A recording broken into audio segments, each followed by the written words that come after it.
Hey guys, how you doing? Hopefully you're doing okay. Going to give you a very thorough overview of the article here. There's a link in the description. If you appreciate the content, please do like, comment, and subscribe. Share the video as you see fit. Need to give you a trigger warning. This does involve sexual assault with multiple victims. Potentially, I'm going to say, and this could be entirely wrong, but I'm going to say potentially dozens, potentially hundreds of victims. So 4 victims for sure at this point, or rather 4 alleged victims for sure at this point. But it could grow exponentially if I'm correct, if I'm understanding this correctly. So let me just fill in the gaps a little bit. Essentially, this is in regards to an alleged scumbag nurse. His name, Christopher Lambros, 61 years of age. He was employed at St. Mary's Medical Center in Grand Junction, Colorado. He's been arrested as of October the 25th for three sexual assault counts. Arrested for 3 sexual assault counts. In addition to that, there's a class action lawsuit which has been filed December the 20th with, I believe, 4 victims making allegations against the nurse in question, Christopher Lambros, as a part of the class action lawsuit. So forgive me, I'm a little bit ignorant. I'm going to get a little bit confused with the criminal and the civil actions taken against him. So I believe they're 2 separate things completely. So on the criminal side, 3 sexual assault accounts. And on the civil side, a class action lawsuit with currently 4 victims, if that's the right term, 4 alleged victims suing him, I believe. But that's a class action lawsuit. And I would hope and I would expect, I could be wrong, that would perhaps be open for other people, other victims, other alleged victims, to come forward to be a part of that class action lawsuit. Perhaps that's an option. So with that being the case, I think this is important to have this as a well-publicized case, certainly within the local area, Grand Junction, Colorado, so that if anyone was a patient at the St. Mary's Medical Center in Grand Junction, and if they feel that they have just cause to claim that they were potentially assaulted or sexually assaulted within that facility at the hands of the alleged aggressor, Christopher Lambros, the nurse, then, you know, those patients perhaps will have a chance to join the class action lawsuit. Could be wrong. But anyway, let me get back to the article. 4 terabytes of data, which included 700,000 photos and 65,000 hours of video, were found on the nurse's cell phone. Okay, so that's a stack load of data. I'm not quite sure if you can get all of that on a cell phone. Perhaps it's a slight error. Perhaps it's referencing data across multiple electronic devices. I don't know. But either way, if that's right or if that's wrong, they do have a stack load of videos, 65,000 hours of video, and a stack load of photos, 700,000 photos, which allegedly show the scumbag nurse Christopher Lambros drugging, sexually touching, and sexually penetrating patients. Plenty of digital evidence that he documented himself whilst in action, you know, in the act of drugging, sexually touching, and sexually penetrating patients. The photos, the videos date back to 2016. So that's why I'm saying perhaps there may be dozens or hundreds of victims. That's 6 years ago. How many patients would this scumbag have come into contact with over that 6-year period? Dozens or hundreds, I would think. Perhaps even thousands. So certainly we know the class action lawsuit involves 4 alleged victims. And we do know that he's been arrested for 3 sexual assault counts. There is quite a lot of detail here within the article. I'm not going to go through all of that, but I will give you the main details. And one of the main points is that he is being held on a $1 million bond, which I will applaud. Well done, Mesa County Sheriff's Office. To me, a $1 million bond is a very high amount. It means that it's very unlikely that he will be bonded out. It's possible, but unlikely in my estimation. Coming up of 10% of that, $100,000, is not an easy task. Apologies. So I do expect that he will not be in a position to be bonded out, which again I think is the right situation, and that signifies to me that Mesa County Sheriff's Office is treating this situation, the accusations, with the weight that they deserve. So I applaud the Mesa County Sheriff's Office in that regard. But other details are that we're told that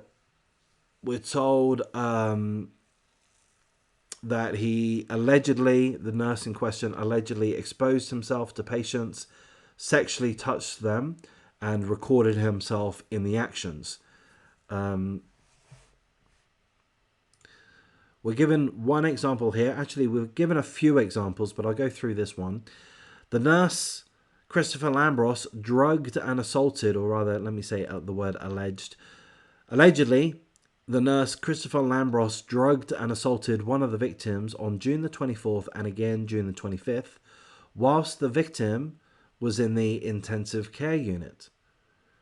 When the patient, awoke from her unconscious state a week later, July the 2nd, she had foggy memories of the nurse's misconduct.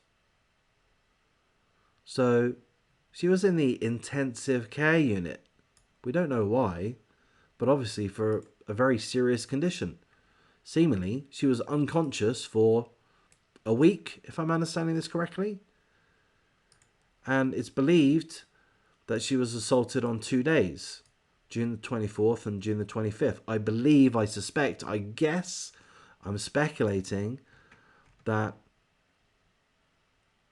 the investigators are able to pinpoint the fact that she was assaulted and the date of when she was assaulted through reference to the photos and the videos that he recorded of himself.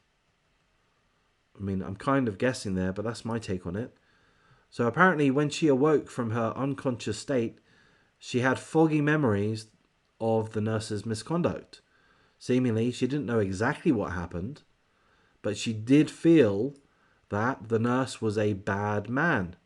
And apparently, she told both hospital employees and family members that she did feel that the nurse, Christopher Lambros, was a bad man. Perhaps she was vague as to why she was saying that.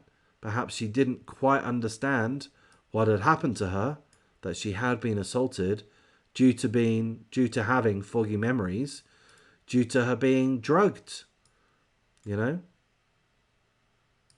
Perhaps she was correctly drugged as a part of her treatment or such, or perhaps that was in addition to her treatment. I'm not quite sure. But it says here that she learned about the alleged assaults months after she was released from hospital. So that tells me that perhaps she was informed by hospital staff or the investigators of the assault. You know, she didn't know fully. She had a sense. She had foggy memories, but she didn't really know until she was told. We're told of another victim on July the 9th, where the alleged scumbag nurse Christopher Lambros took photos and videos, including lying with his head on the lady's bare stomach. You know, this is not normal behavior for a nurse, quite obviously.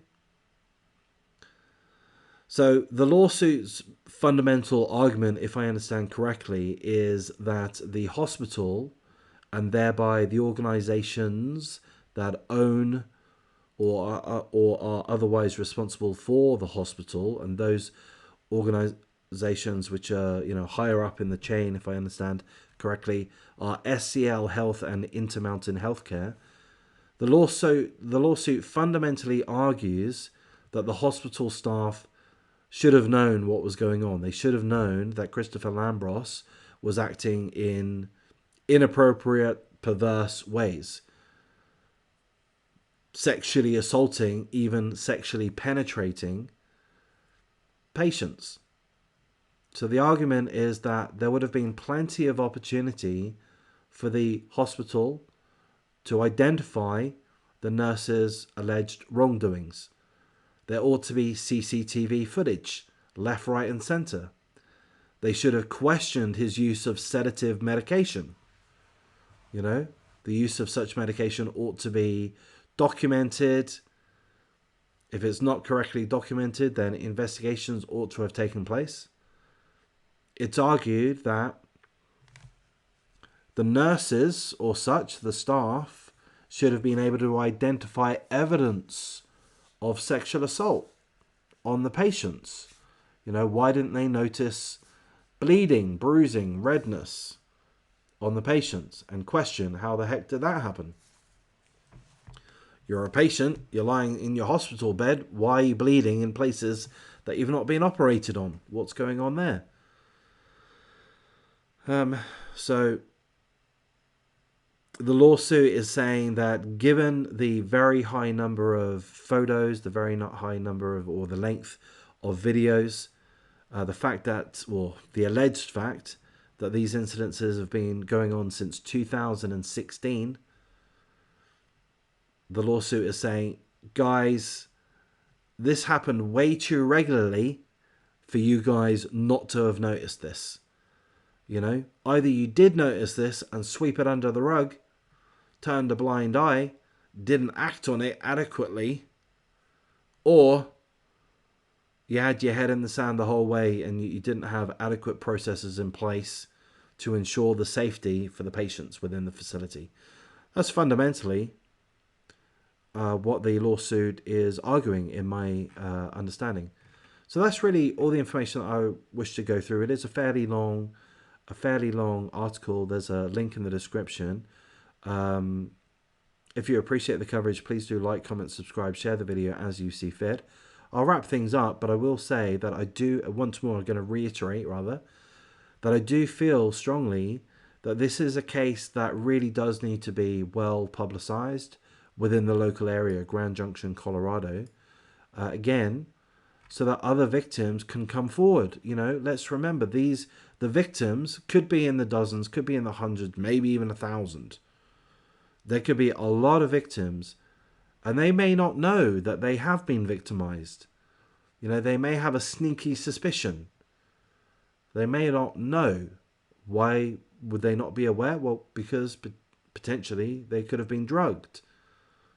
They might have had half memories, you know, foggy memories. So, going to wrap things up. Full condolences to all of the victims. I do hope that justice is served. I think it will be, given the copious amounts of self-recorded data. It seems that the alleged scumbag nurse has incriminated himself quite heavily. I would think that the witness testimonies may be somewhat weak.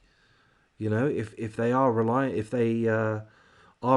on foggy memories and, you know, not being fully clear on what exactly happened, I would imagine that the witness statements, the witness testimonies will be fairly weak. But thankfully, this alleged scumbag weirdo, recorded his actions, and that's what I believe will ensure that justice is served. So I'm going to wrap things up here, guys. Take care.